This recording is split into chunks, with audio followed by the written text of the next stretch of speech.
Good afternoon, everyone, and welcome to the Virtual Building Department A to Z. My name is Cindy Davis. I'm the Deputy Director for Building and Fire Regulations at the Virginia Department of Housing and Community Development. We, along with all of you, are struggling through this unprecedented event and crisis. It's our hope that the information we share here today will be helpful to you and or your staff in some small way. Currently, as many of you know, the construction industry is continuing in Virginia, and we've had many questions related to performing inspections, entering homes, not meeting the 48-hour inspection criteria, and others. So to the extent that we're willing to use it, technology exists to help us maneuver through this.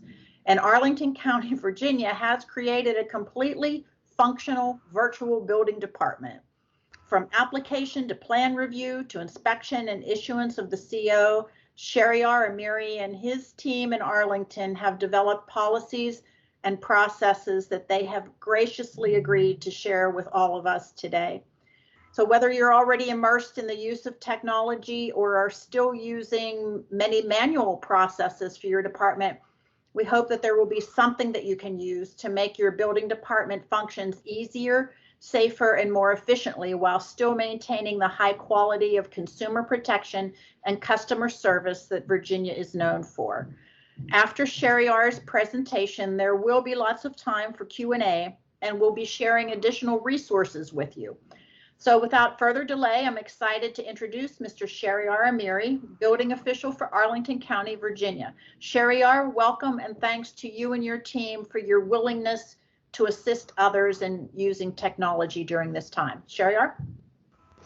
My pleasure, Cindy, and thank you everybody else. Thank you for attending this webinar. I hope this webinar finds you and your loved ones safe. So I'm going to turn off my camera and walk through the presentation.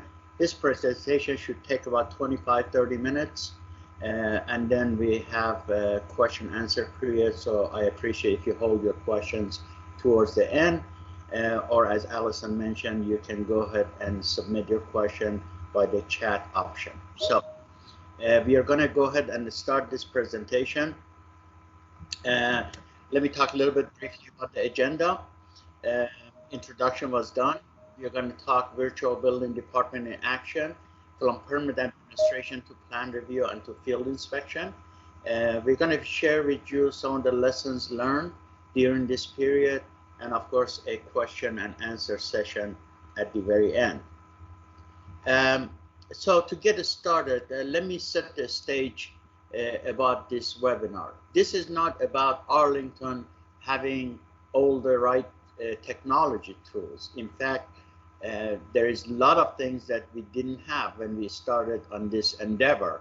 To give you a little bit of a background, we are fairly a mid-sized building department. We have about 90 employees that work in inspection services.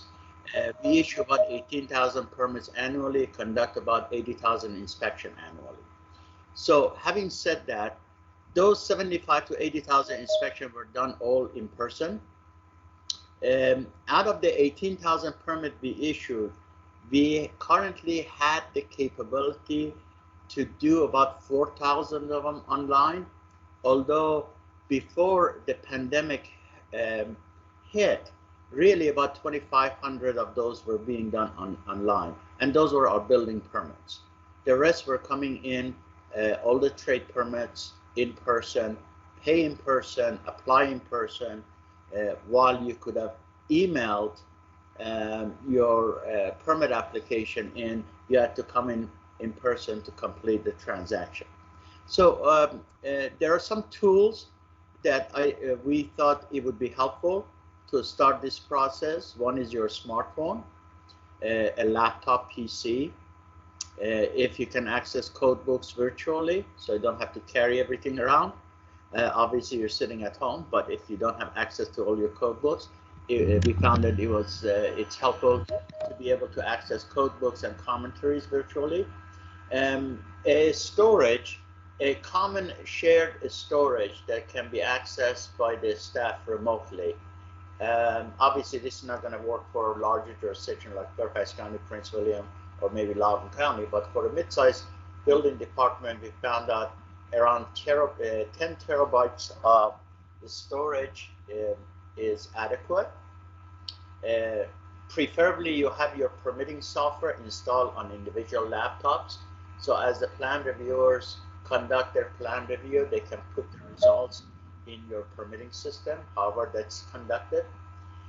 Some plan review software, such as Bluebeam, Adobe Pro, or Acrobat Reader Pro. The purpose of these software is to annotate PDF files. We'll talk about that a little bit later. We currently use Bluebeam. We have been using Bluebeam for several years. It's a very robust annotation measurement tool, but you don't have to have that one. You can purchase an Acrobat Reader Pro from the Microsoft store for about $10, or some little bit more robust ones. So it's not really that costly. Adobe Pro, however, is extremely expensive. It's about $900 per license, and we haven't gone there. Operation-specific email accounts, and I will explain that a little bit later. Online payment portal, if you have it, it's great. If you don't have it, it's not a must. None of these are a must. And a virtual document management system, such as Unbase. Part of this is when the plans are approved, if you can scan it and digitize it into a document management system that can be accessed by other folks, by your units, by the inspectors, plan review, permit admin, that would be a helpful tool. So let's talk about, and some of this I apologize, maybe a repeating of what my introduction was. Let me tell you where Arlington Inspection Services Division was before COVID-19, and this is literally about 3-4 weeks ago. We had some online options. We used a portal called ePlan. We use an Unbase platform to be able to submit building permits from A to Z. Submit online, pay online, get your reviews done online, and issue and print the permit online. Again, that was utilized for our customer about 60% of the building permits. Those are 4,000 permits, 60% of those 4,000. The remainder up to the 18,000 was done in paper. All our mechanical, plumbing, electrical, and all our trade permits, for the lack of a better term, didn't have an online plan review or payment option. It had to be done. Mail your application is in. You could, or email the application in. You have to finalize the transaction in person. All other permit types, such as fire protection permit, demolition, any code modification, or any mechanical, electrical, plumbing permit that required a plan review, it was done in paper and in person service only. So let me go ahead to what happened. And a couple other things. All the inspections were done online or by phone, and every one of them was conducted in person. Phone calls were answered from 7 a.m. to 4:30 p.m. Monday through Friday.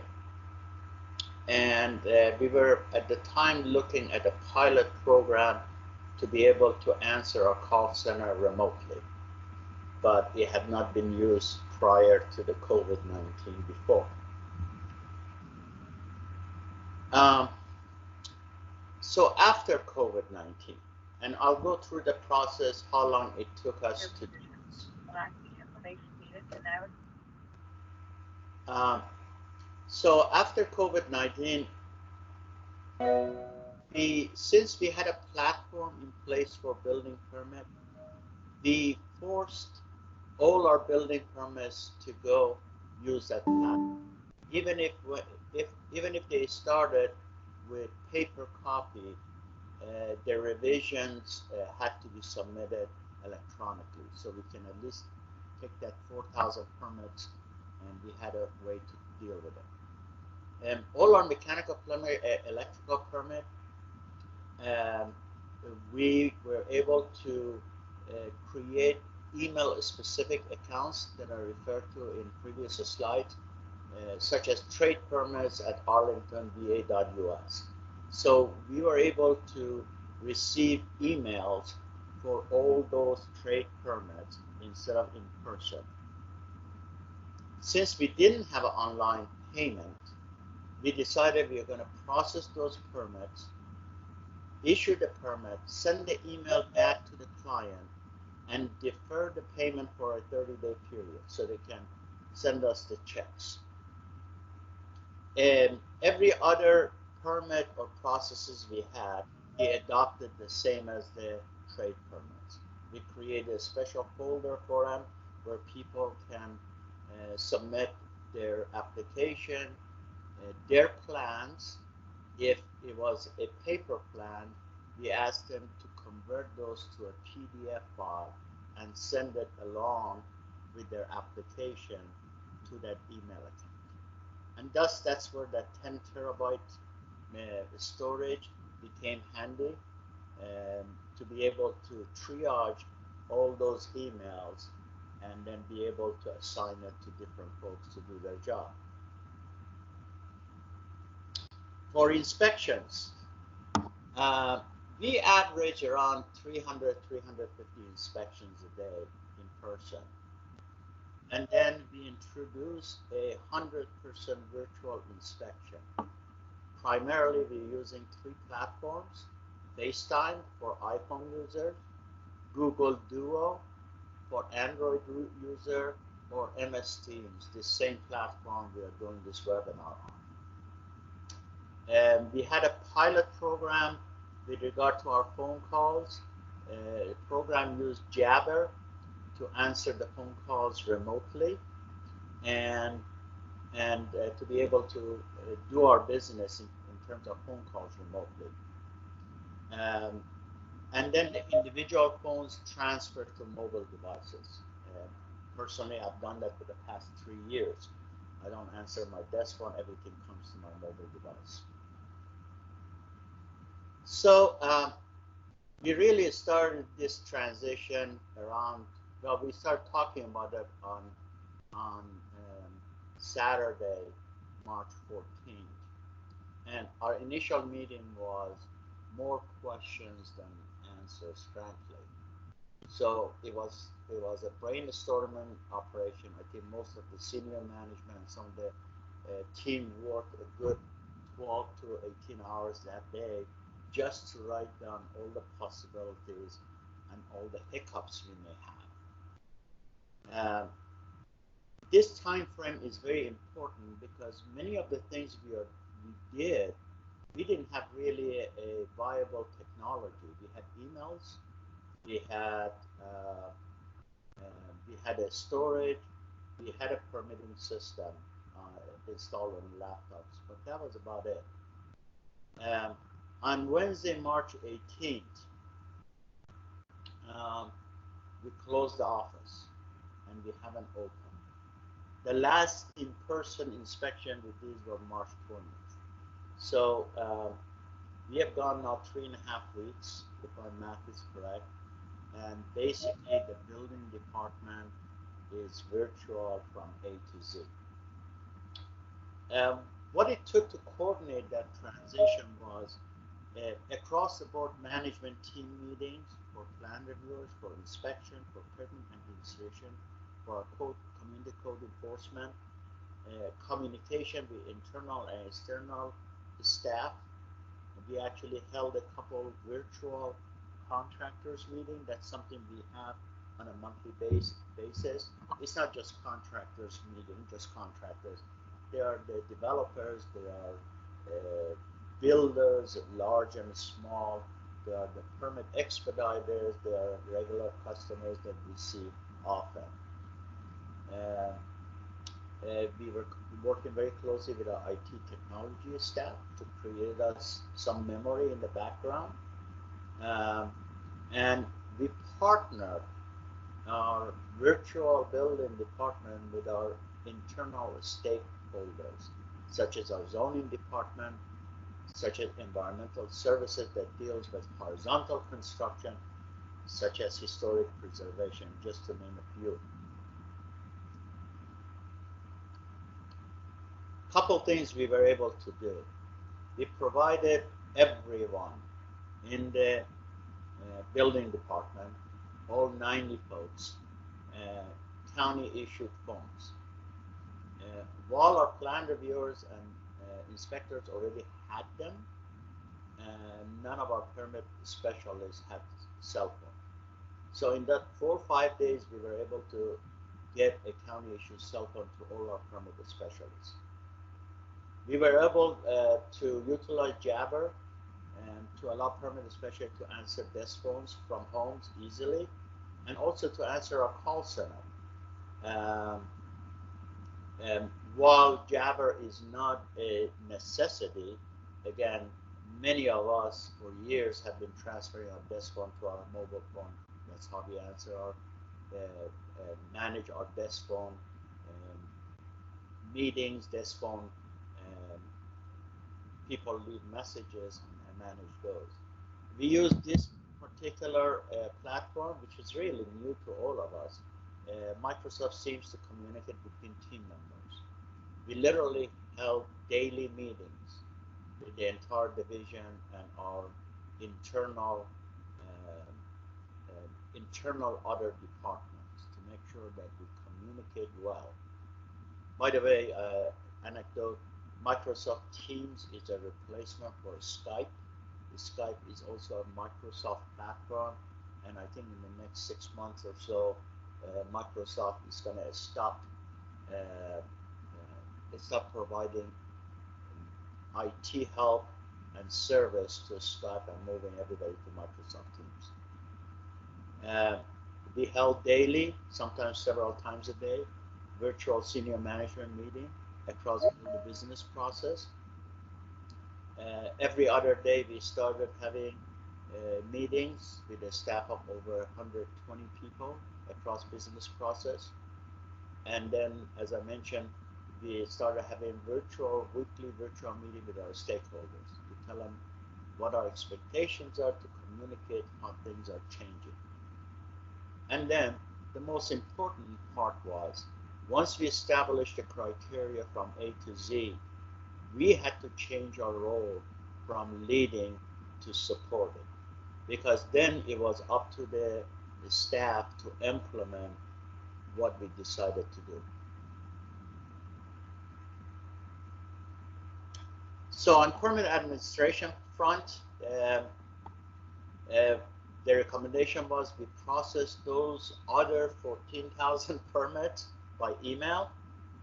We provided clear direction for intake and issuance to our permit administration staff, and we started coordinating with plan review staff.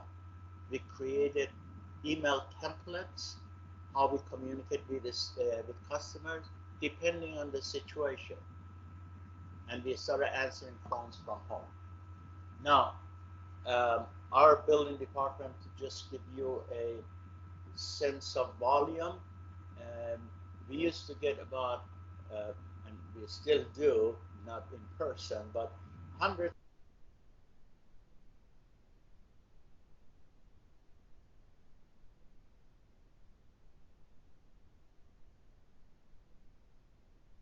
Somebody mute me. Did you guys hear the last piece? The last we heard was 100. No. So we were talking about the customers that we receive on a daily basis. We used to receive 150 walk-in customers, and then around 250 phone calls.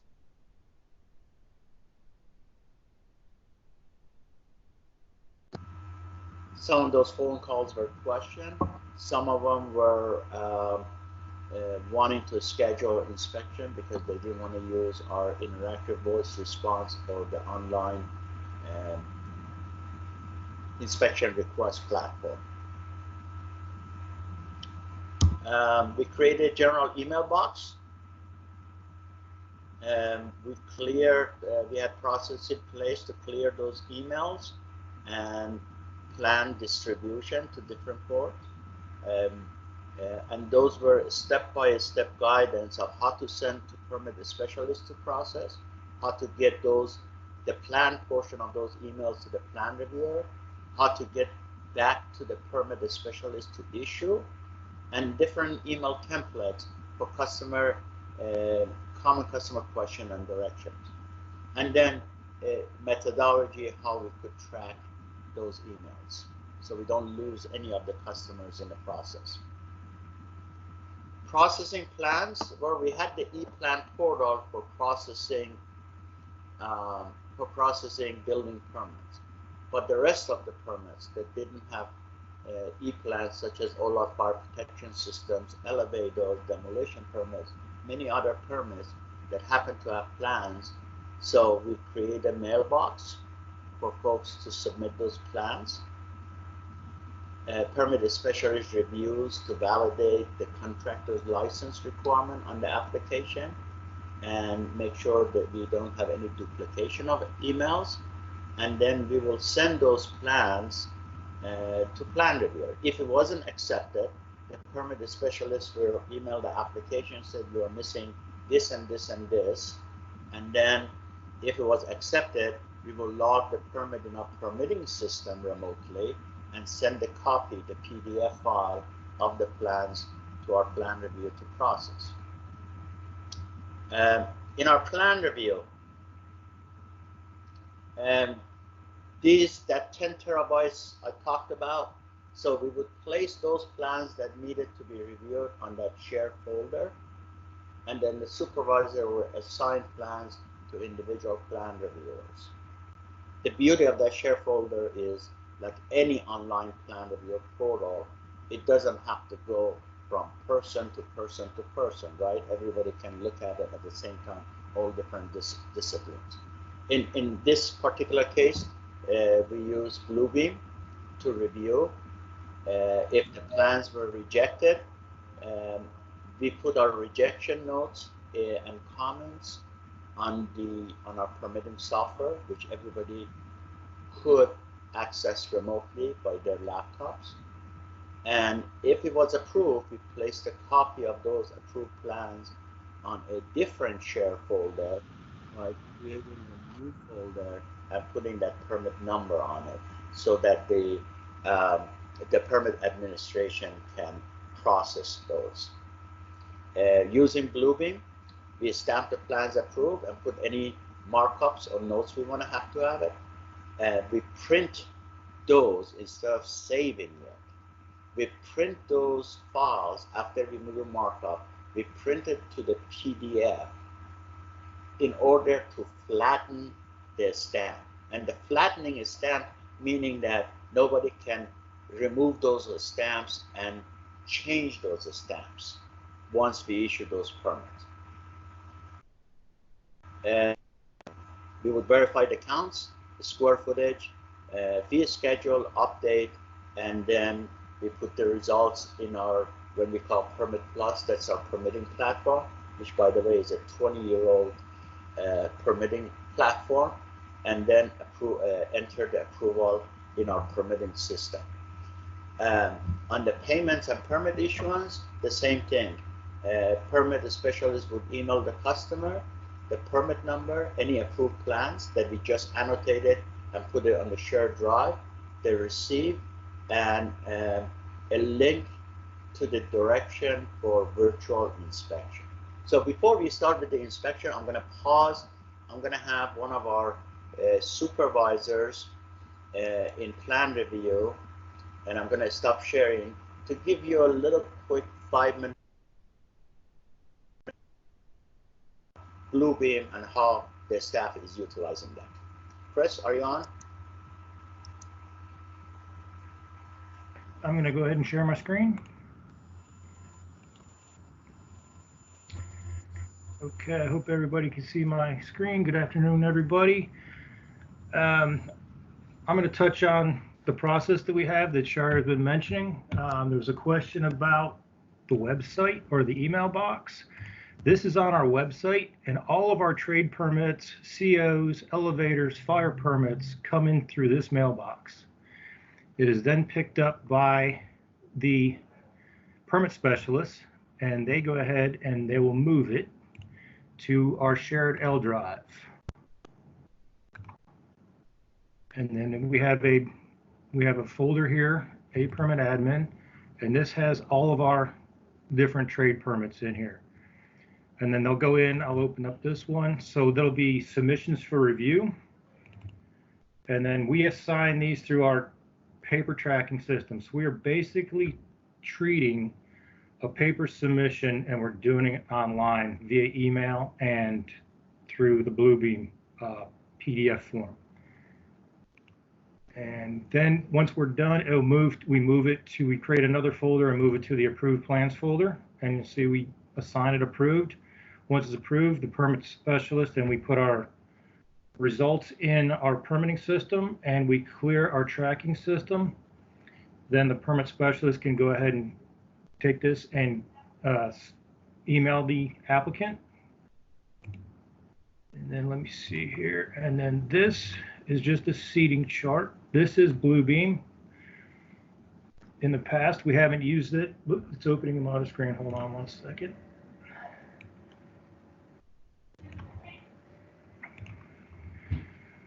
So this is what we'd see when we open up each individual plan. If there's multiple, it'll give us a list here, or we can see a list this way. There's tools that we use. We can add a text box, and we can punch in the permit number, whatever it might be. Oops, that's a little small. I'm sorry.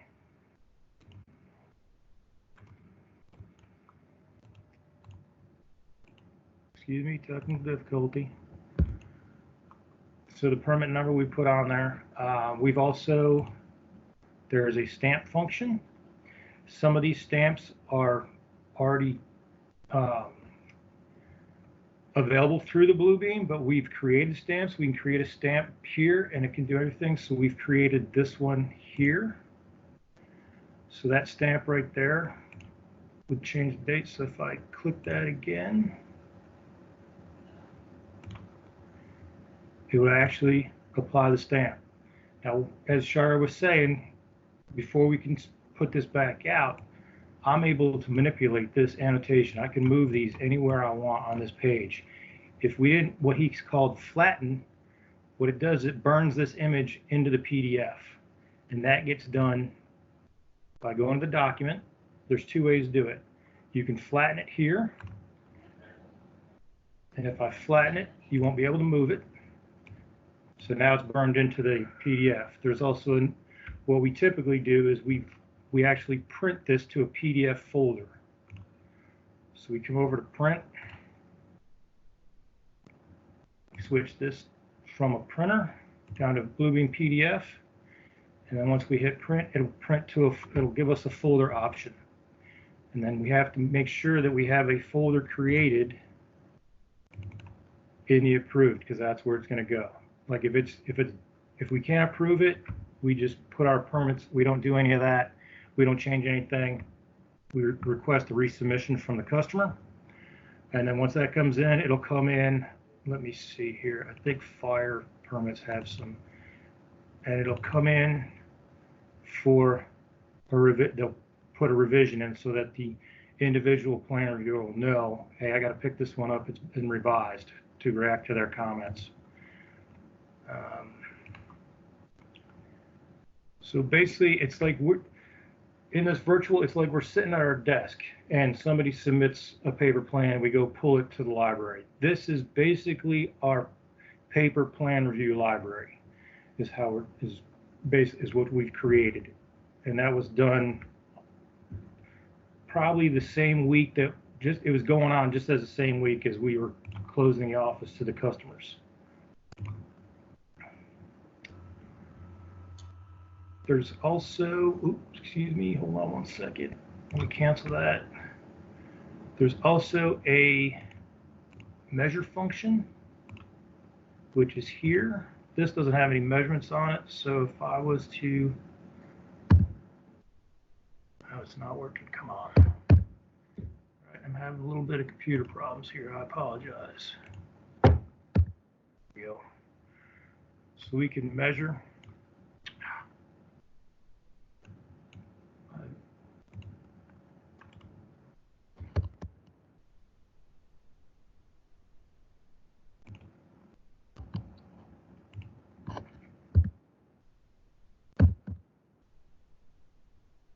I apologize. There is something wrong with this plan. It was not letting me do that. Let me close this one here. Well, Chris, you don't have to go to detail. So sometimes you don't have measurement on the plans. There is a tool that you can use, and it basically reads the measurement scale. For example, if it's a 1/4 inch to 1 foot, you can set your measurement toolbar to that one, and when you click on a point to point, it gives you the actual measurement. Or if you're looking at civil drawings and 1 inch is 50 foot, you can actually calibrate your measuring tool, and when you click from point to point, it actually gives you that measurement. It also gives you, you can calculate areas, and it doesn't have to be a rectangle area. It could be different shape. It can be a circle, and you can actually calculate the area. So there it goes.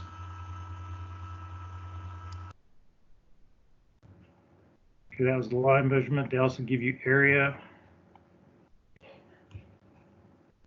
Oh, that is not working. So there's different tools. By all means, we're not here to sell this to anybody. It's just a tool that we use as a crutch back when we first launched our e-plan system through OnBase. We were having some system difficulties back then, which they have all been straightened out.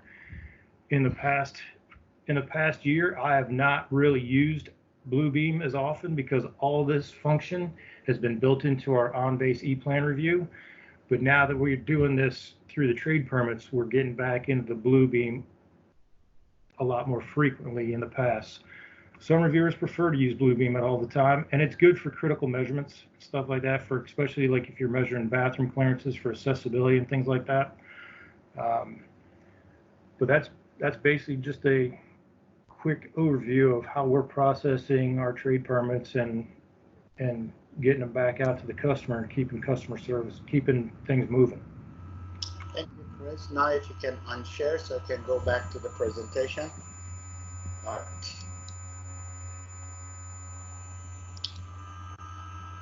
All right, so the $100,000 million question, inspections.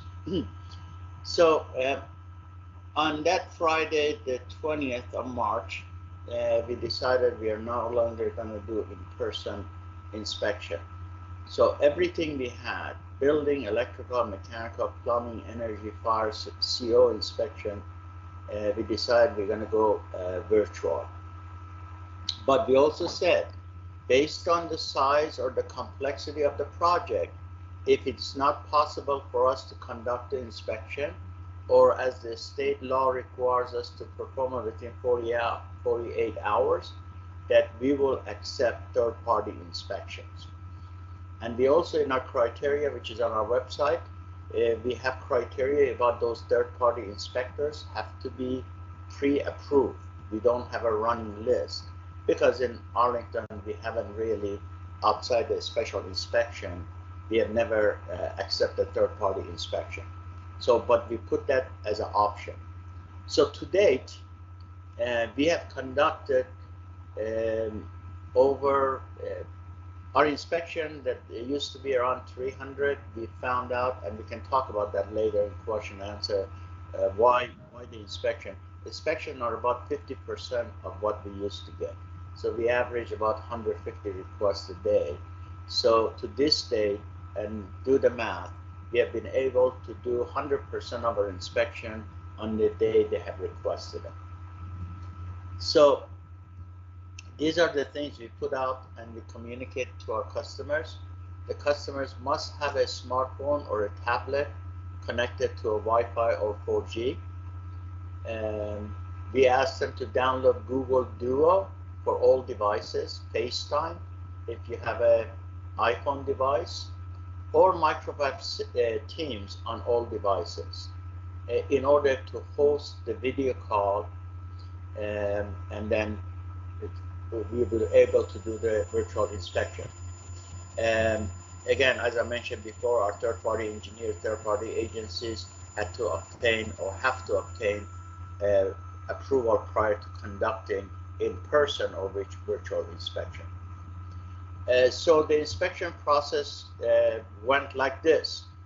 They scheduled their inspection in advance like they do today, and we have an online option, we have an IVR option, or they can call the office and schedule the inspection. In order to prepare for virtual inspection, we ask that they have the necessary tools based on the type of inspection readily available, such as a tape measure, a level GFCI tester, a step ladder, or a flashlight. Make sure that the mobile device is fully charged and it turns off all the notification, because notifications sometimes can freeze the video during the call. Now, if you're familiar with the with Arlington County, many of our buildings go up and down. So it's not uncommon for us to get buildings, about 28 to 40-story buildings that go down 4 or 5 floors, levels below grade. So what we told our bigger customers is if they can make sure to install, depending on what they use, what provider they use, whether it's Verizon, AT&T, T-Mobile, to install repeaters below grade. Those repeaters are specific to the provider. It's not one repeater that works for all of them.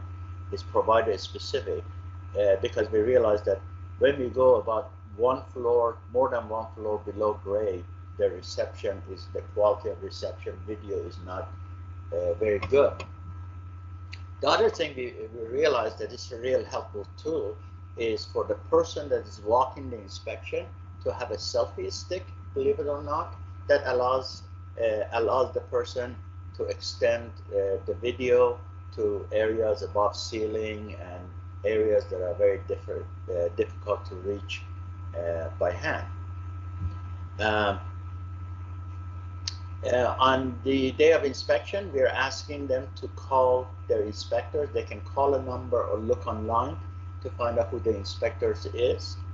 And we ask them to text the inspector with the following information: permit number, type of inspection, cell phone number of the person that will be walking the inspection site, and email address of the person that will be walking the inspection site.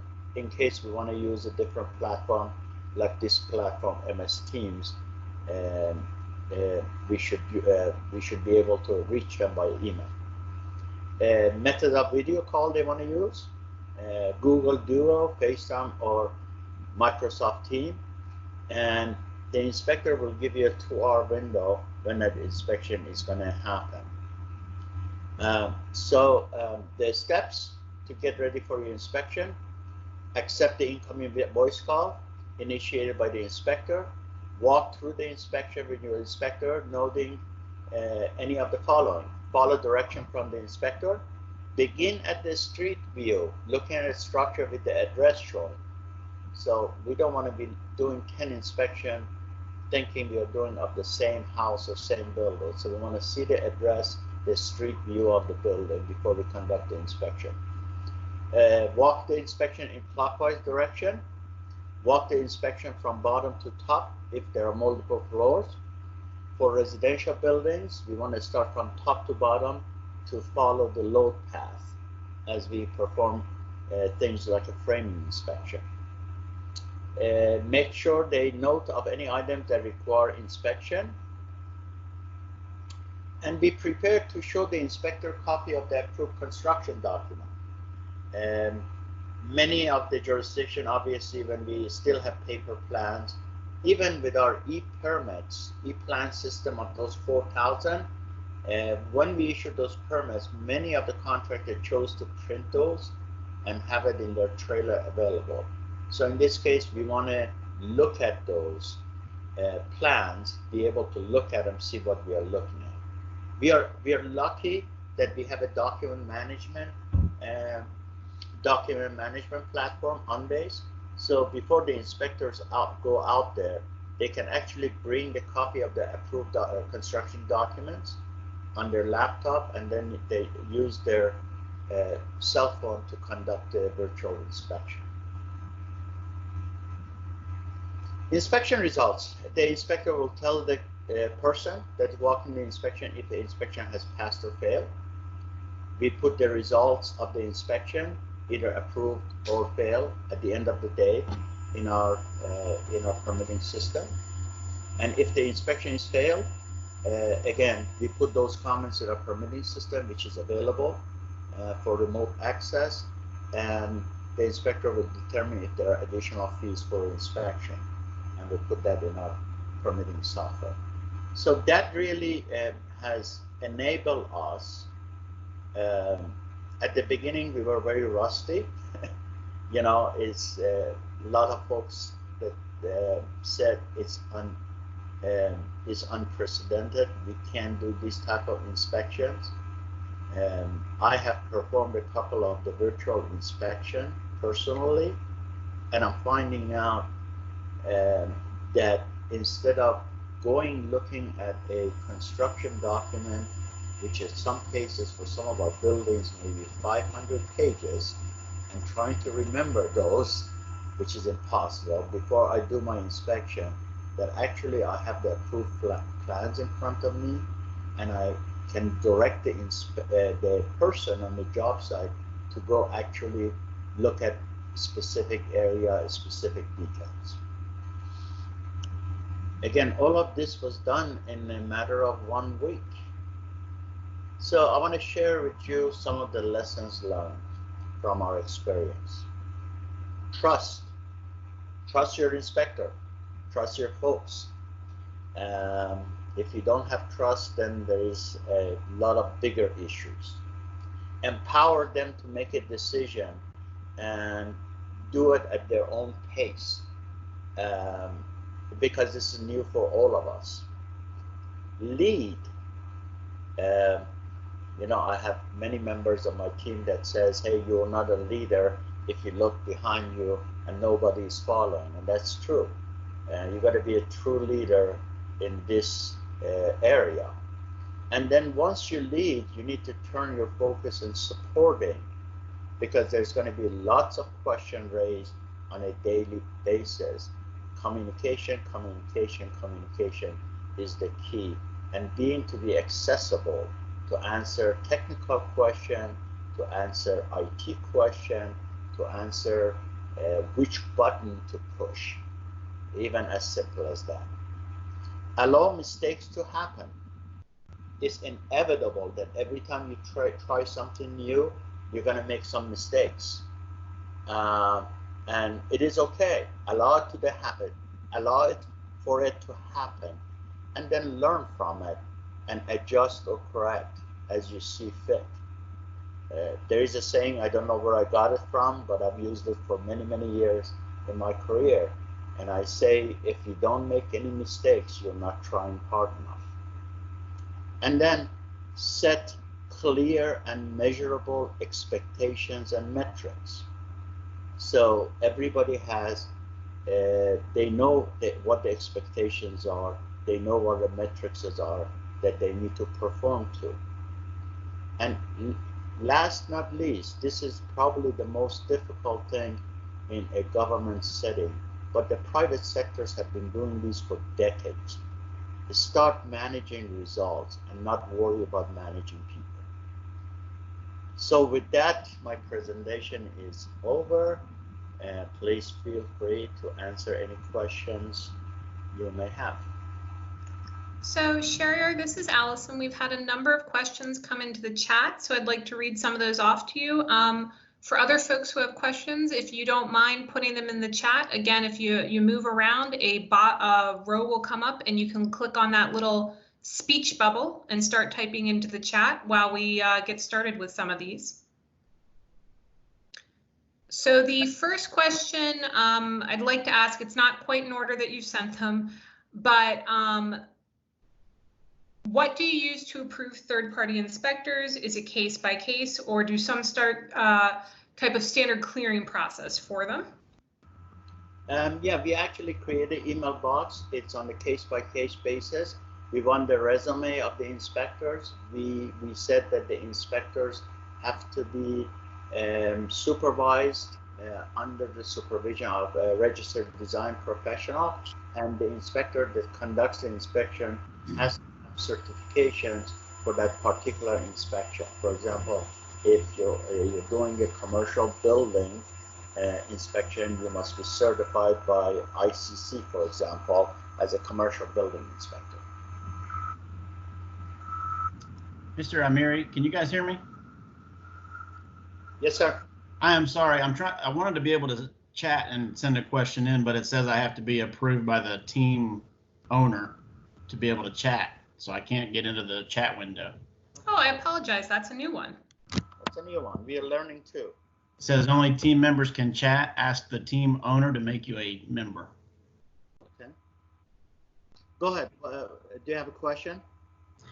Yeah, I kind of just wanted to know, I'm in Norfolk and we do, I understand you guys have a very thorough program, it looks like, but we also deal with the occupied property maintenance issues, homes with tenants calling in with complaints and things like that. Is anybody else across the state still doing interior inspections? Are they considering that as virtuals as well?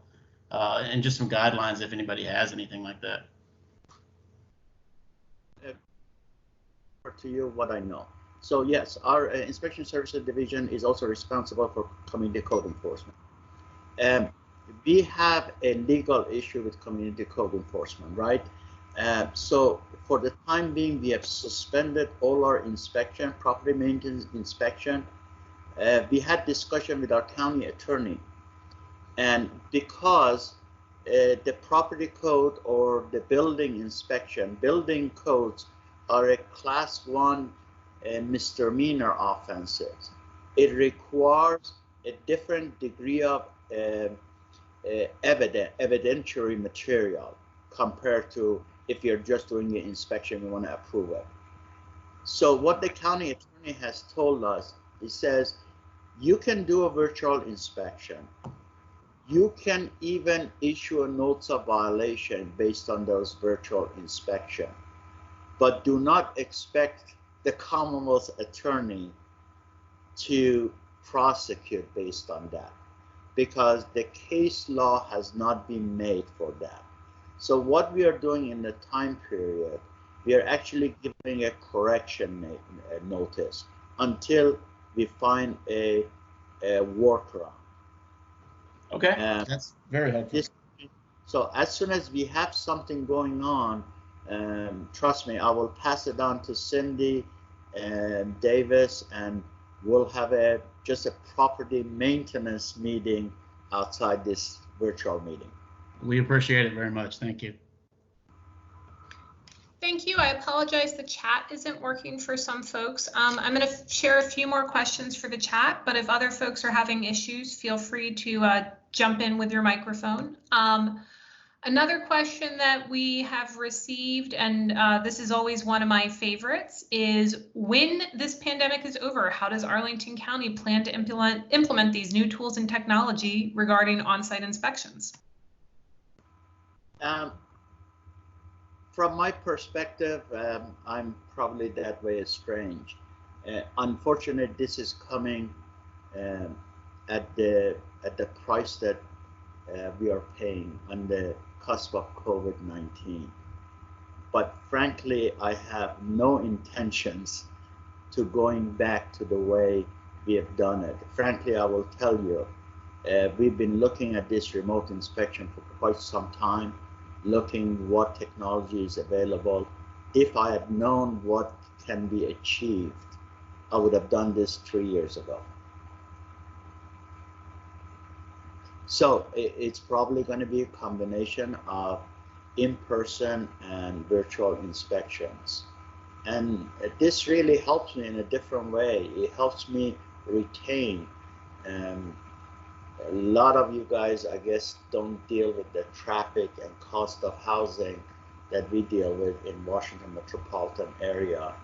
It is not uncommon where an inspector has to drive 2 hours just to get to work and 2 hours to go home. It takes me an hour and a half each way. So I find this extremely, and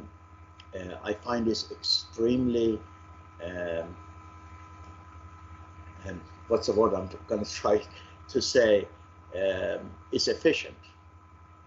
That's the word.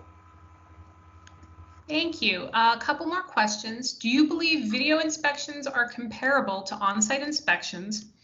Are there any inspection types that Arlington will not do via video? And we are seeing in the chat different folks sharing different things about what their localities are doing, like interior inspections only, or certain life safety inspections only. So seeing a mix of things that other folks are doing right now.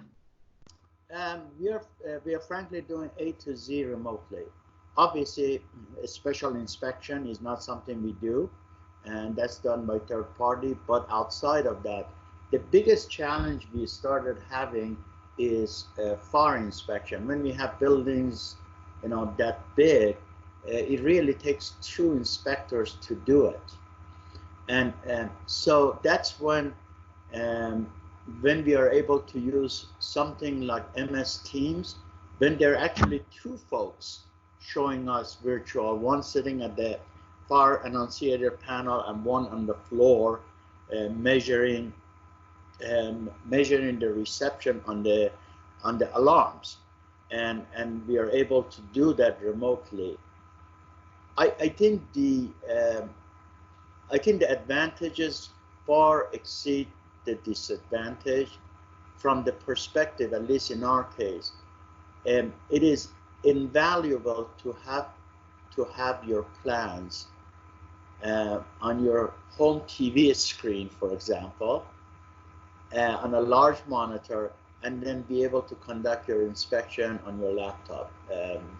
To me, we, for lack of a better term, we catch more this way than we would have done in person. At least that's my perspective. Thank you. Gwen is sharing, Gwen Hancock, who's with Arlington County, is sharing that she logged out and logged back into the Teams meeting, and that did fix her chat issues if other people are having that. We have some other questions. What are the email addresses that customers submit to? They're all listed on our website. So if you are a customer of Arlington County, I'll ask either Gwen or Allison, just put it in the chat box, that page that has all our email addresses. Will do. Another question here is asking about our third parties and how they are paid. Are they paid directly or by the municipality? Can they set their own price, or is the price already preset? Well, as I mentioned, with the exception of a special inspection, we have not approved any third party because we haven't had to. But in general, the third party are paid by the owner as we require for a special inspection, not by the contractor, by the property owner.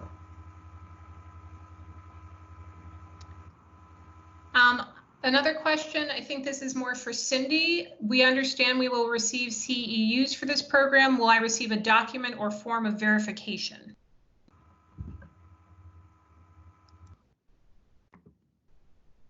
Yes, you will receive CEUs for this program. No, you will not receive a form or verification. There's not a way for us to capture attendees on this program.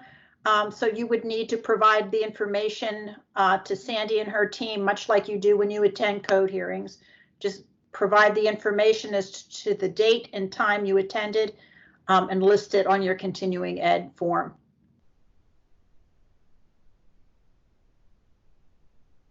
Thank you. I think I have caught up with all the questions in the chat.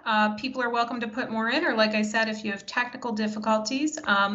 I'd also like to share that Scott Wood has said they have been doing similar things in their locality.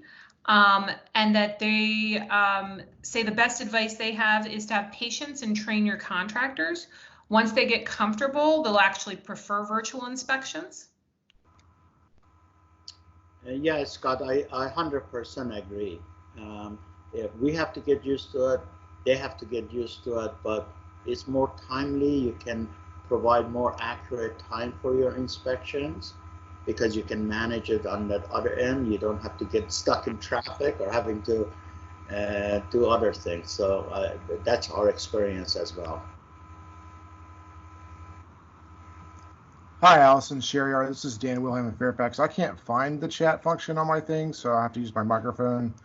I was curious, is there a particular reason that Skype is not one of the options that you use? No, there is not a particular reason. I think at the beginning of this, I said that the entire Arlington County is moving away from Skype and using MS Teams. Skype also is a Microsoft platform, but Microsoft is going to discontinue servicing Skype. What I found from Microsoft Teams rather than Skype is the audio and the visual is much crisper than Skype. That's the only reason. But you clearly then use Skype, you can use Zoom, and Google Duo. You can use Google Duo on your laptop. There is a desktop way of doing Google Duo. So if you don't like to look at a small screen like an iPhone or Android, you can actually do your inspection on Google Duo. That's the one we use most. Folks are still having some issues with MS Teams. So I hope I answered your question, Dan. Yes, great. Thank you. I apologize. It looks like I missed a question from Christina Jackson asking about how do we handle or expect to handle appeals for video inspections? The same way we do any other appeals, right? That's a video inspection. We don't record those videos the same way we don't record when we go there in person. So that's an observation of the inspector at the time. And trust me, you don't want to record those inspections. You won't have enough storage time, storage capacity to record all of those. So we haven't had any. And I have to say, maybe I shouldn't say it loudly, but in 13 years I've been in Arlington County with regard to new construction, I've had 2 appeals in 13 years. So it's not something that we process too often. But we would do it the same as a regular inspection if somebody was to appeal.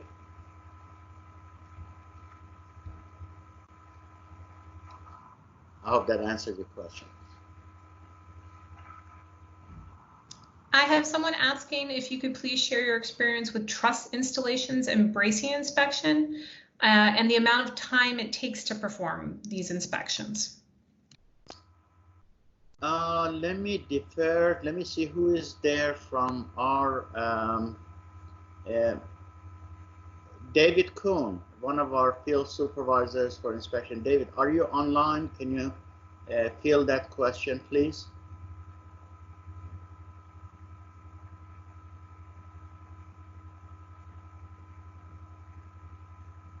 David? Ellis, are you online?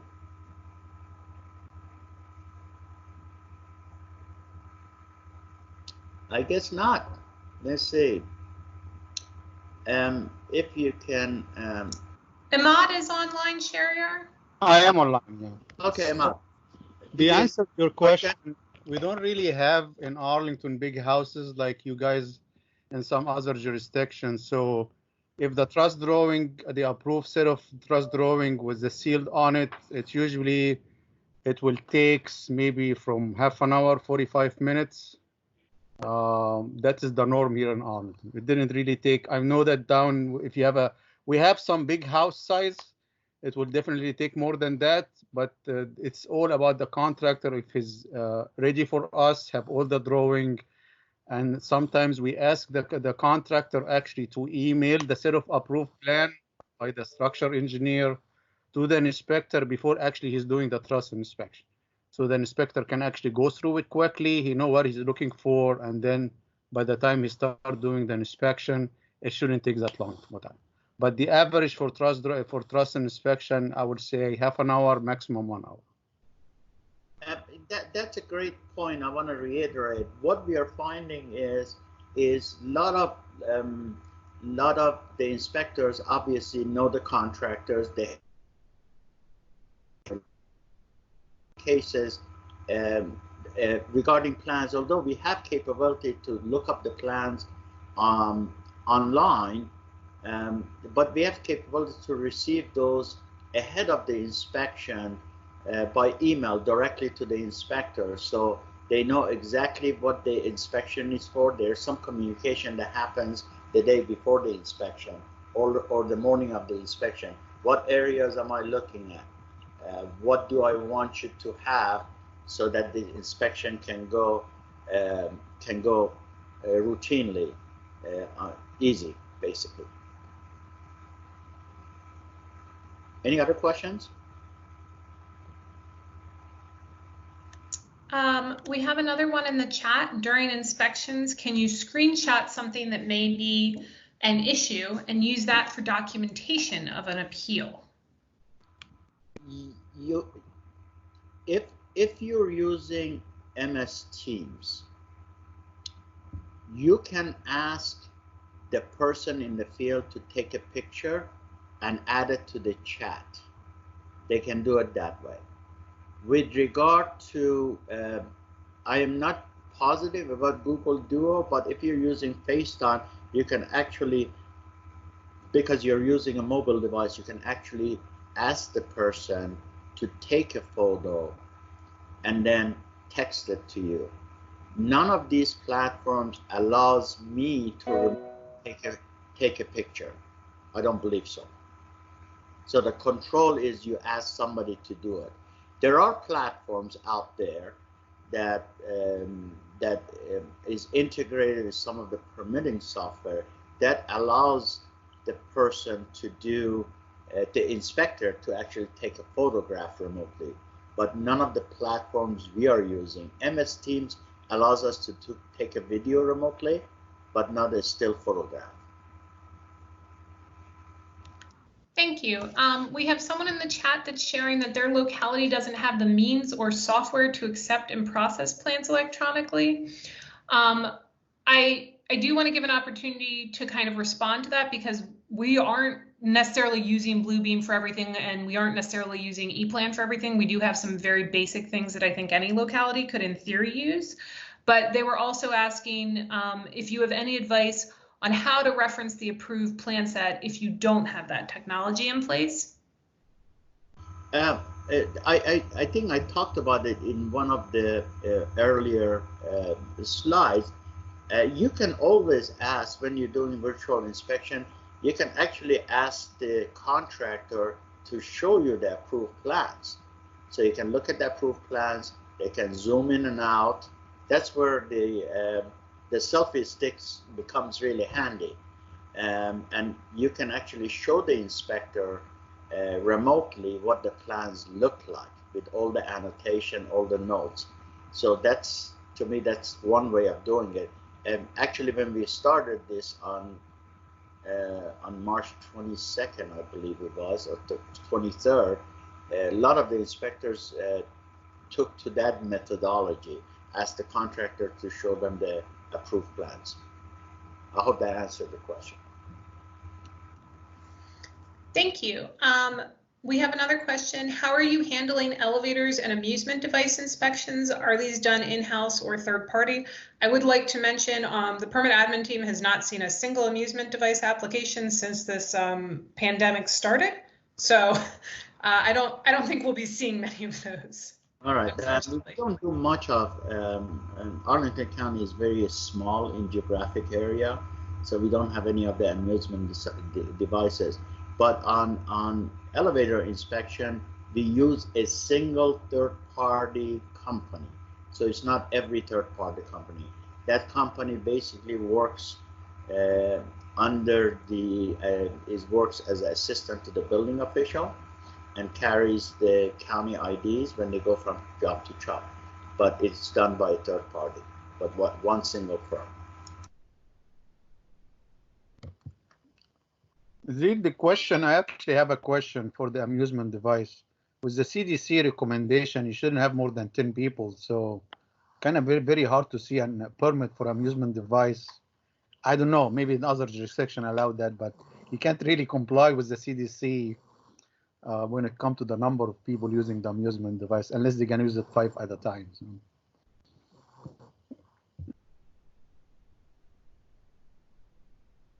I think that's a great point, Ahmad. A new question coming in for inspections.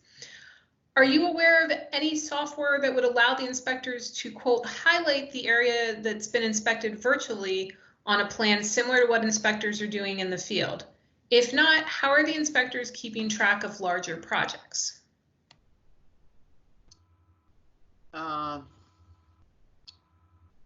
What the inspector can do, if you have a digitized copy of the plans, then yes, depending on the laptop you use, our inspectors have a combination laptop tablet. You actually can use annotation with a pen and annotate those plans, take a screenshot of it and save it somewhere for yourself.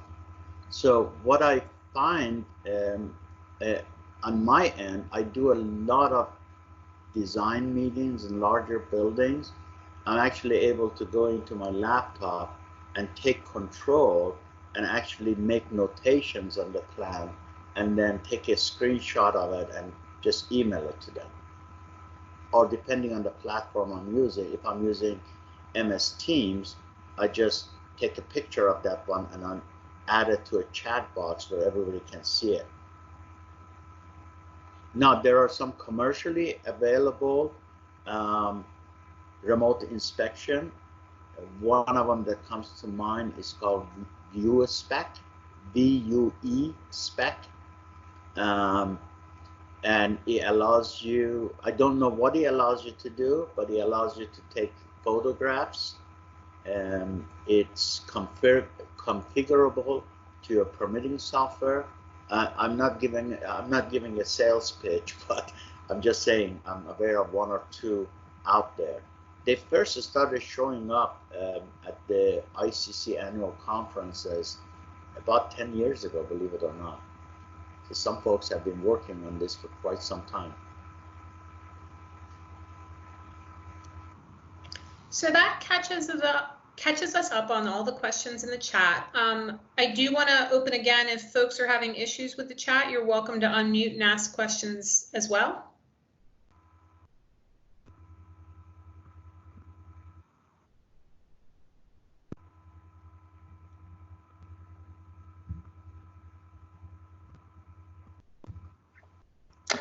Hi, this is Jeff Lewis. Can you hear me okay? Yes, Jeff, go ahead. This has been a great overview, and I know this is really for government officials. I'm an architect, and I was wondering if there'd be any update to the file naming conventions for plans sent in digitally. Seems to be some confusion about how that should be done among some of the reviewers. Or should I take this offline and address this with someone in particular? You can probably take this offline, and you can talk to Allison, which is doing a job being you know, talking on the side and talking. Right. Yes. Thank you, Allison. Is your email address online, Allison, somewhere? I wrote it in the chat, but you can find me at acook1. That's ACOOK1 at arlingtonva.us. We're aware that the file naming conventions present some interesting challenges, and I'm happy to talk with you offline about that. Very good. So that was A Cook, the numeral one, at arlingtonva.us. Yeah, Jeff, Okay. and if you send Allison your email address, we hold a weekly meeting with architects, contractors every Friday. So you'll want to join us. We have some updates for you this coming Good. Friday. So if Excellent. you send us your email address, we'll send you the invitation. I will do that. Thank you very much. Pleasure. People are asking who hosts the video inspections, the contractor or the inspector. And another person is asking, can they keep a record of the inspections? So the answer is not as who hosts it. I don't understand what that really means. So we make a video instead of a phone call. The inspector initiates the video call to the person that is walking the job site. A record of inspection. You know, when you're walking a site in person, you don't really take the record. But we have been asking around about can we save that video? So the advice we got from our county attorney is you got to be very, very careful, especially in homes, if you're going to capture some video and keep it. There may be some legal prohibition against doing that unless you get a consent of the building owner prior to you attempting to video record that inspection. Before we even ask that one, do remember recording and maintaining inspection files is going to take an enormous amount of digital storage. So at this point, we are not doing that. Okay, some more questions I'm seeing. What is your process for converting paper submittals and revisions to electronic format?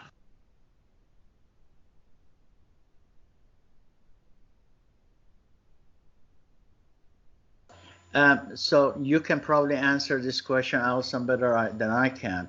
But we basically have a process in place. We can share with you our processes. So if it started in paper, we are forcing everybody to convert to digital, and there's a step-by-step process how we do that.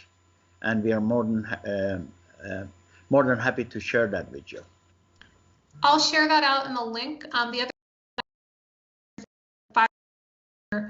we don't have the online option. We are asking them to tell us in their email to us that this is a revision to whatever the permit number is, and submit their submission documents, not just the revision sheets again, because we did have probably about 100 things that were in the office when we closed down that were in paper that were somewhere in the middle of the process. So if it's building, we'll send you the directions to go online. Otherwise, we're saying, hey, send it in an email, and we let plan review know, hey, this was already approved or already looked at, and make sure it's associated with the permit number in our permitting system. Next question, if your area of your locality does not have cell service, how would you handle virtual inspections in those areas? You got me on that one, because what we have done in a couple of instances below grade, the contractor has taken a video of a specific place and send it to us, and then we have reviewed the video. If you have questions, we ask them to get another additional videos. Since we are not doing the video ourselves, we haven't felt like we are doing something illegal. We are just getting the rendering from somebody else. But that makes it a little bit difficult if you don't have a cell service. The next question I'm seeing is, are the inspectors or you or DHCD concerned that you're missing something in the videos during the inspection? What happens legally speaking if that's the case? Well, the Virginia code, the USBC is very clear that the ultimate responsibility lies with the contractor or permit holder. And somebody, I can more than happy, and somebody from the state will tell you the section number that says that. And to us, that is really no different than missing something in person, right?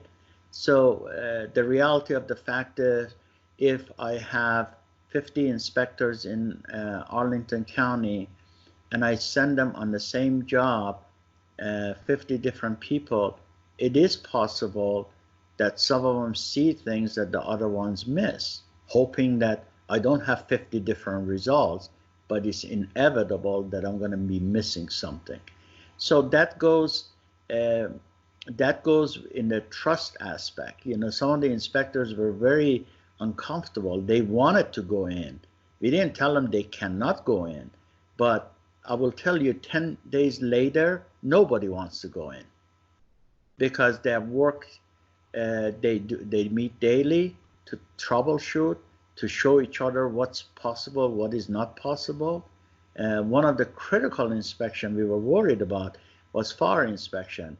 We sent two inspectors in there. One sits at the fire annunciator panel, one is on the floor, and we were able to even do those inspections. I hope that answers the question. There is another ask. When will this presentation be made available, and how will we obtain a copy? Madam Cindy, I'm going to defer to you. Thanks, Shahriar. We hope to have the video. Arlington is recording this for us, and they will send that file to us at DHCD, and then we're going to go through and clean it up and make sure that it's ready for prime time. Those of you that are familiar with the code change process know that term very well. And once it is, we will ask our IT department at DHCD to post it on our website, and it should be available that way. I don't know if Arlington will be making it available on their website or not, but DHCD definitely will.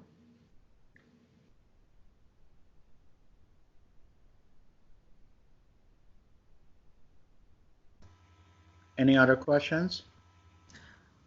There's a comment. We've talked about using video in Culpeper. It seems that it would slow down the process of approval. I don't know if that's a question, but I don't know if you want to respond to Arlington's experience with that. So I think the saving grace for us have been, we average about 300 inspections a day, but the highest we've had in the last 10 days is 180. So that has actually allowed time for inspectors to adjust. And just considering alone the travel time that it takes to go from site to site, that has allowed us to actually be able to take our time doing those inspections. Again, to some of the jurisdiction is not a large number, but at 10 days, with only getting less than half of the requests, we have successfully completed over 1,100 inspections. I hope that answers the question. Another question along the same lines. Another jurisdiction is testing video inspections, and they're seeing that it takes longer to conduct an inspection. Are we seeing this as well? Yes. And I will tell you from the experiences that the inspectors are sharing, the first couple of days took a long time. But as they are getting in that one, we are starting to see reaching the peak and going over the top, over the mountain. It will get easier as you do it more and find different ways of doing it.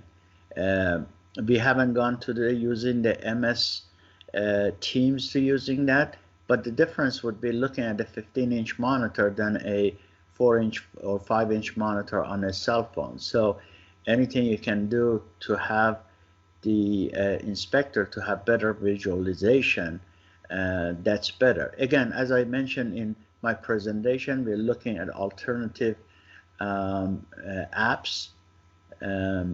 to do our inspection. As we find and we test it and we find good results, we definitely will share that with you through the DHCD. The next question in the chat is, does this webinar qualify for CEUs? Well, we asked that question and the answer is yes, for every hour. Correct, Madam Cindy? Yes, that's correct.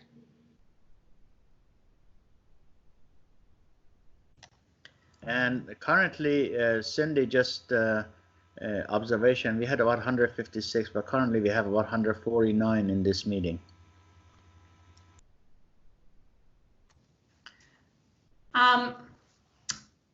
Next question in the chat I'll get to. Is there anyone who hasn't had an opportunity to post the question in the chat or is having technical difficulties and would like to ask the question out loud, since we've gotten through most of those? So we'll take any comments, general comments, but please make sure you unmute it and then mute it again after you. We are also interested to find out from our perspective if this is helpful to you or give you tools, some potential for some tools that you haven't utilized. So I welcome your comments as well.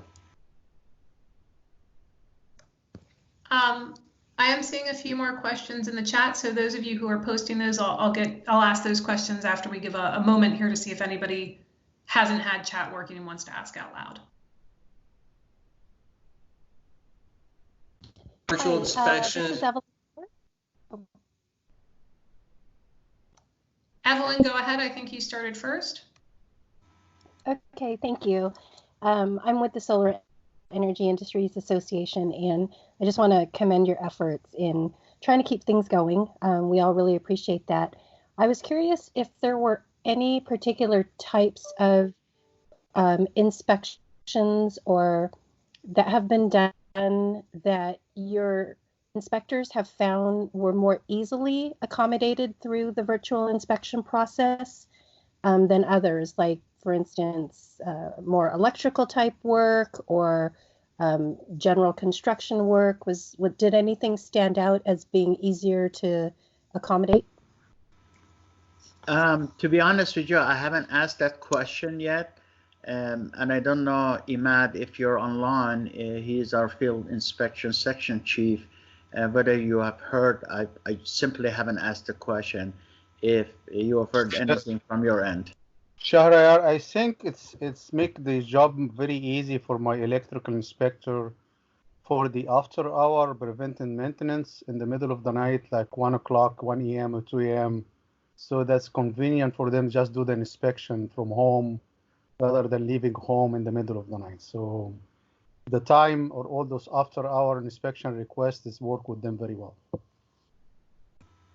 And Evelyn, I haven't really told the inspectors to see what they found out to be more complex. Our hunch at the beginning was that probably some of the framing is going to be hard, and some of the electrical and fire. But I haven't particularly. I talked to one of the inspectors today that just finished a framing inspection, albeit he had the opportunity to have a copy of the approved plans digitally on his laptop. And he said he had never done an inspector that much good. It's like walking with a roll of plans under your arm, which they never do.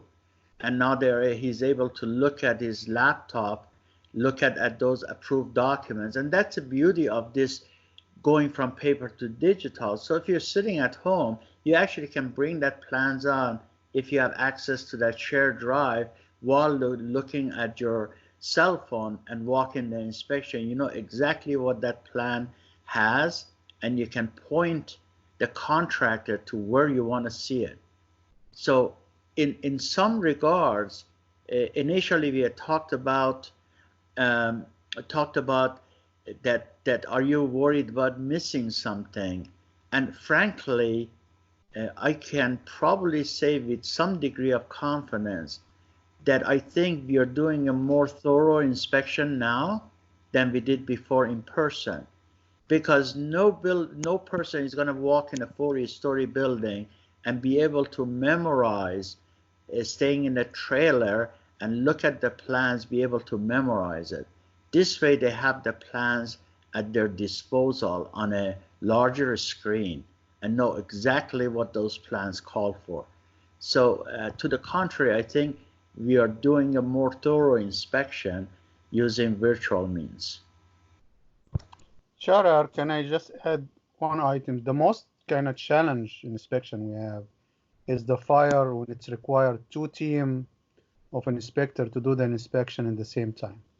And they are creative, the fire team was creative enough to both inspectors stay in the same room next to each other, and each one of them talk virtually with one of the contractor, and they can hear each other about guiding the contractor. So they do the team, and instead going to the building, someone walking the floor, the other one in the fire control room. Now they do that while they're sitting next to each other, either at one of them one home, or at the office to do the inspection. That was really the most challenging one we have. So. And on that very note, if, for example, you utilize things like Microsoft Teams and not the Google Duo, there is no reason for people sitting next to each other anywhere. You can do with as many people. Again, last I checked, we had 150 folks on this call, and you'll be able to share images. You'll be able to share just about everything. So I do want to ask, there are some more things coming into the chat that does lend itself to one of the questions there that asked, with video inspections, can you invite another inspector or a supervisor into the inspection? Depends on what platform you use. So if you're using FaceTime or Google Duo, no. If you use things like Zoom or MS Teams, absolutely. Like this platform we are using right now, I can go in there and ask somebody to join the inspection. The next 2 questions I'm seeing are somewhat related. What has been your experience with Jabber, pros and cons? And then how involved were your IT folks in this effort? I'll dispense of the Jabber. I'll let you answer that, Allison, because most of your folks use the Jabber or some of the plan reviewers. Frankly, I have forwarded my desk phone to my cell phone for the past 3-4 years. I never answer my desk phone anymore. Everything comes in there into my cell phone. So I'll let you answer the Jabber question. In the other processes, how much our IT department? Really not much, to be honest with you. You know, we've had to extend the memory on some of our, for example, the 10 terabyte, we started with 4 terabyte, and within 2 days we knew we didn't have enough memory, so we requested they upsize the shared drive. But unless I'm missing a big picture, but most of what we have done to date, now there are things we are doing like remote payment, and we're going to have remote payment hopefully in the next week or so, so we don't have to defer the payments. But all these steps that we did, we really didn't have too much time of engaging our technology department. So I stop on that one and let you answer the Jabber question. Sure. So Jabber has been one of the more functional things we use. We're using it as a desktop app on the laptops. We're not using it as a phone app. We did have to partner closely with IT because that was new for us. But it's been really effective. We're using that in connection with the Cisco phone tree. We can see who's on, who's not on. You can get your voicemails remotely that way if you don't have call forwarding to a cell phone functionality. Overall, I'd say it's been pretty good, and we haven't had the same issues that we've had with other things we've hosted on our computers, where they slow down our permitting system or they cause things to run slow.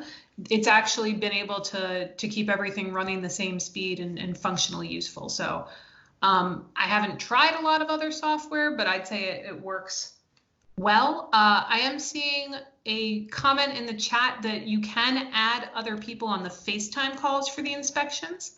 So you could add people that way. Nice news. Question, how many inspectors do we have? And then I do see the file question there. Sorry, I'm taking some of these a little out of order.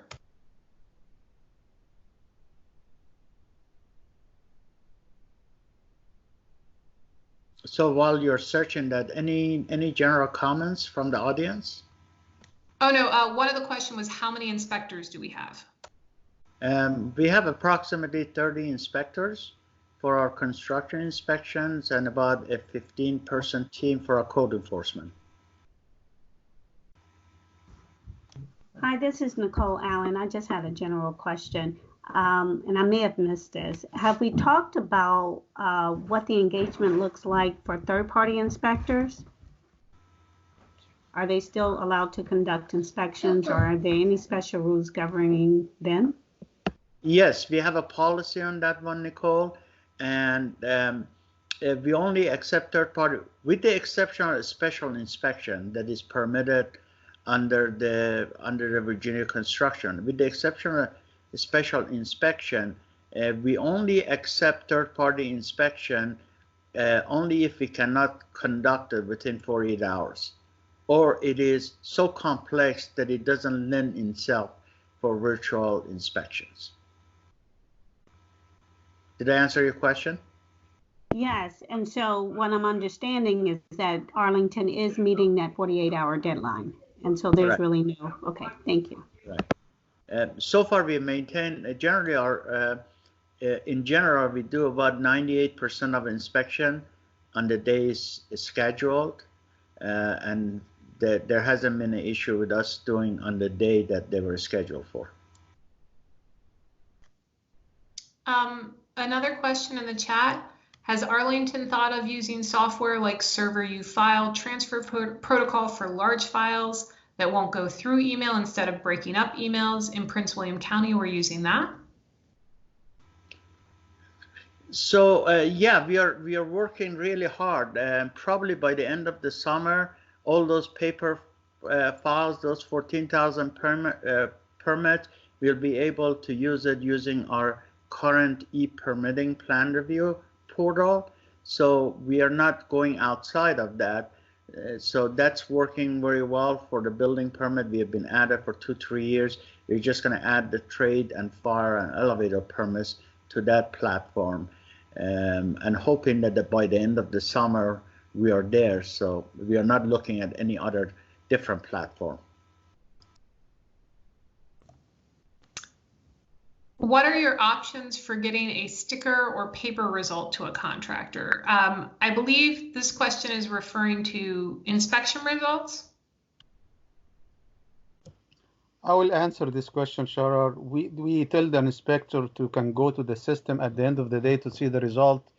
We have some contractor insist to have a ticket, so we give the option to the inspector to write the origin sticker, take a picture, and text it to him.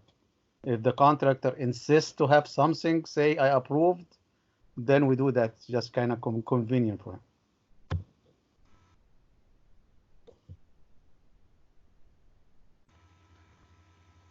I think we are extremely concerned about the potential of risk to our workforce, and so far we have been able to keep everybody healthy, and we are doing our best to make sure they're protected as we move forward to a new era for all of us, virtual government. Two other questions. There's a comment about, consistency among inspectors is important. And do you have a checklist or training protocols for your inspection staff? Yeah, I mean, our inspectors are the same inspectors, so we do have an inspection checklist depending on type of inspection they do. And again, we have we hold the old division, building department meeting twice a week with the managers, I think, hold meetings with the inspector virtually 3 times a week. And I generally attend one of those 3 during the week to make sure everybody is communicating, everybody on the mark. 2 questions I think you'll like. It's about the future of Arlington. Are you considering staying with virtual inspections once this is over? And are there future plans to use drones? I like both of them. So let me answer the drone piece. I've been after drone inspection for quite some time. I started that endeavor about a year ago, especially for looking at the exterior skin inspection of multi-story buildings, 40-story buildings. And we actually had conversation with FAA. Unfortunately, I'm not considered public safety. So every time I use a drone, I have to get permission on a case-by-case basis. So actually, we were about to purchase a couple drones and have people go through pilot training until this COVID-19 happened. But we know we can use drone for damage assessment because that constitutes an emergency. But there is really specific guidelines since we are so close to Pentagon and the national airport. So that's a big hindrance for us using drones. On the other question, I've said jokingly but partly seriously, I said my dream is out of 100 people, I won't have more than 5 to 10 people in the office every day, so we can move everything virtually. So as they say, be careful what you wish for, you may get it. I've gotten it, and no, I have no intention to going back in the way we did things. That is not to say that an inspector cannot go in the field. That's their option, but we want to maintain all our options, especially in the permit processing and plan review. You want to push everybody into the electronic format. I am seeing questions about when you enter the results for your inspections, are you noting that it was a virtual inspection? We do. An inspection actually do that. Inspection done by FaceTime or Google.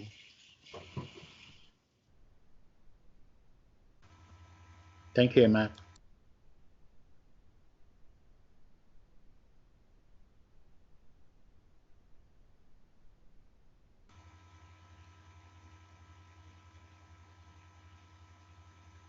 Anybody has any question for DHCD? Since we got everybody here almost.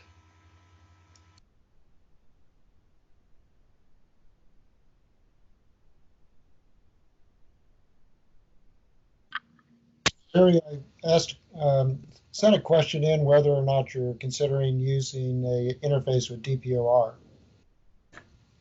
for licensing requirements. Let me answer from the Arlington perspective. Yeah, we are in the process of upgrading our permitting software, and that will have a direct connection with DPOR about the licensing requirement. Yes, it will validate the license automatically. Right now, we actually go to the DPOR to validate the license, but the new permitting software will do that automatically for us. Okay, thank you. Yeah, ours does the same thing. We did an interface. Shahriar, it looks like there's a question there for DHCD. If we have any idea how many jurisdictions are doing virtual inspections, the answer to that is no. We do not track how jurisdictions conduct their permits. We don't have that information.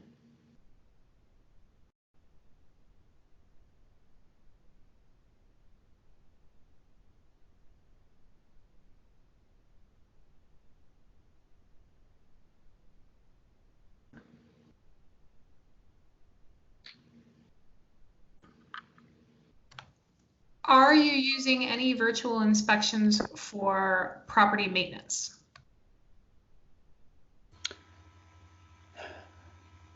Who is asking that? Is that Phil Pugh from Alexandria? Wells Freed. I'm sorry, building official, sorry, that was not me, it's Wells Freed, but he is a member of the Property Maintenance Committee. No, we are not, but we are really looking into it. So let me tell you what has happened. We've had many discussions with our county attorney about virtual inspection for property maintenance. And as everybody knows on this call, building code violations are a criminal misdemeanor charges. So the evidentiary documents you have is subject to a different degree of scrutiny than it is a civil violation. So what we have been told is you can do it. You can take a video or a picture that somebody else took and issue a notice of violation and go through the process. But don't at all be surprised if the Commonwealth's attorney will not prosecute that issue. So we are trying very difficult to find a workaround. We haven't come up with a good one yet, but I know our property maintenance official, Gary Green, and the folks are really working. So whatever solution we come up, the county attorney says, well, good luck, you can try it, but don't be surprised if you have to be there to capture the evidence rather than to use somebody else's evidence. They have talked about if somebody sends you evidence, you issue a notice of violation, then you have to subpoena that individual to court. Some people don't want to do that, and then there are a lot of questions around code enforcement. So what we are doing right now, we have really suspended our regular code enforcement inspection. We still process emergency cases, but we haven't really sent out. And in our code enforcement department, 80% of our cases are proactive, not reactive. So we have suspended that since that Wednesday. We are trying to find a workaround. I see another question in the chat, or really more of a comment, that Danville is prepared to do virtual inspections. However, there are feet on the ground using social distancing. The owner, tenant, or contractors are not allowed to be with the inspector on site. All right, Shahriar, thank you so very much. Again, a huge thank you to you and your team for sharing what you have learned. So again, thank you for joining us. We all know these are uncharted waters. As the cliche goes, the only thing constant in life is change. Some people welcome that more than others. Shahriar, you and your team clearly have embraced it. Right now, I don't know that we have a choice. So whatever we can do to help each other, we should be doing. Don't be afraid to change. Don't be afraid to take risks. And certainly, I hope that we will continue to help each other to that extent. If anybody out there has a process that they would like to share with others, please contact DHCD and let us know. If there are additional webinars and best practices that we can share throughout the state, we certainly want to be able to do that. I want to let you know that on DHCD's website, there is a resource page under codes, the codes tab, and it provides a lot of answers to questions for you. It provides a link to Shahriar's process in Arlington. I believe his PowerPoint is on the website. We hope to have the video of this recording up as soon as we can figure out the technology to allow that to happen. MS Teams and the state apparently have firewalls that don't like us talking to one another. So, but we are trying to do an end run and figure it out, and we do hope to have the full video on there shortly. So stay tuned for that. Also, a reminder that there's a lot of other resources out there for you to use. ICC has a resource page for building departments to get through this. As a matter of fact, they are having a virtual and remote inspections webinar on Monday, April 13th from noon to 1:30.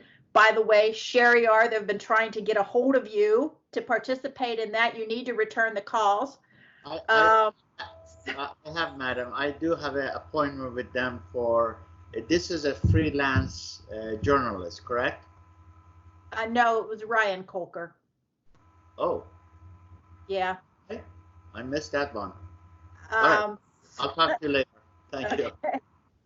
So anyway, there are a lot of resources out there for all of you to use. I think we have some free continuing education webinars that people are offering from Simpson Strong Tie, West Cheney, and some others that are doing free training webinars out there. If you have any information that you'd like us to share, forward it along. I believe that NFPA has done a white paper on virtual inspections. So there's a lot of resources out there. There's a lot of best practices.